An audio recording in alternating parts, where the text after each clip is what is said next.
যাকে ভাবা হয়েছিল আধ্যাত্মিক সাধু, তিনি কিনা গুরুকুলের পবিত্রতা ভেঙে বসলেন বিয়ের পিঁড়িতে, তাও আবার নিজের নাতনির বয়সী এক তরুণীর সাথে। বয়সের ব্যবধান যেখানে প্রায় 50 বছর, সেখানে আধ্যাত্মিকতার দোহাই দিয়ে এমন অসম বিয়েতে এখন সরগরম পুরো এলাকা।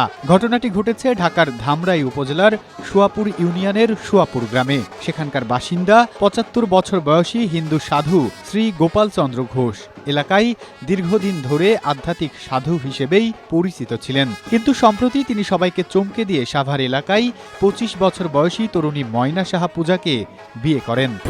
স্ট্রবেরি সুপার ডটেড ও ক্লাসিক ভ্যারিয়েন্ট সেন্সেশন জাগুক শিহরণ।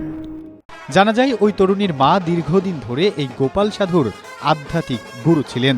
সেই সুবাদে পরিবারের সাথে ঘনিষ্ঠতা তৈরি করে গুরুকুলের পবিত্র সম্পর্কের সুযোগ নেন এই বৃদ্ধ, আর শেষমেশ বিয়ে করেন 50 বছরের ছোট তরুণীকে। এই ঘটনা সামাজিক যোগাযোগ মাধ্যমে ছড়িয়ে পড়তেই নিন্দার ঝড় উঠেছে।